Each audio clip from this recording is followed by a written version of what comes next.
పంపించేశాడు అక్కడ ఉన్నటువంటి వాడు ఇక్కడ.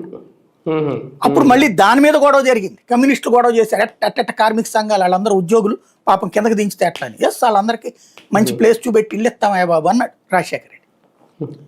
అదయ్యింది, వాళ్ళకి ఇచ్చారు, కింద ఇచ్చారు, స్థలాలు ఇచ్చారు అక్కడ, అదయ్యింది. తర్వాత ఏమైంది, దాంతో పాటుగా ఆ హిందుత్వ వ్యతిరేకనే ముద్ర పడకుండా ఉండడం కోసం రాష్ట్రంలోని ప్రముఖ పుణ్యక్షేత్రాలన్నీ సింహాచలము లేకపోతే మన విజయవాడ దుర్గుడి ఇట్లా అన్నిటినీ కూడా ఒక జీవో ఇచ్చేశాడు, అన్యమత ప్రచారం నిషేధం అక్కడ అన్నటువంటిది.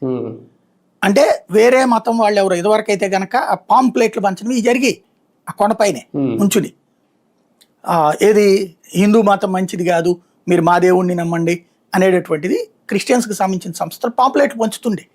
లేదా నువ్వు పుష్కరాలకి నీళ్ళల్లో స్నానం చేస్తే మురికి అవుతుంది అంటూ నాస్తిక హేతువాద సంఘాలు పాంప్లెట్లు పంచాయి. నేను స్వచ్ఛంద సంస్థలో పనిచేసే రోజుల్లో 92 పుష్కరాలు అట్టంటోని పట్టుకుని అరెస్ట్ చేసి కేసులు పెట్టించినాయి అమ్మాయి ఆ టైంలో. అంటే అట్లాంటివి జరుగుతాయి అక్కడ, వాటి మీద నిషేధం. అప్పుడేమయ్యేవాళ్ళు పోలీసులు కౌన్సిలింగ్ ఇచ్చి పంపించేసామని చెప్పేవాళ్ళు, ఎందుకు చట్ట ప్రకారం దానికి శిక్ష లేదనేవాళ్ళు. చట్టం లేదు అక్కడ, మేము పట్టుకుని పుష్కరాల్లో స్నానాలు చేస్తున్న చోట పాంప్లెట్లు పంచుతా, నువ్వు మురికి నీళ్ళల్లో స్నానం చేస్తే రోగాలు వస్తాయి, ఈ నీళ్లు మురికి పుష్కరాల పేరుతో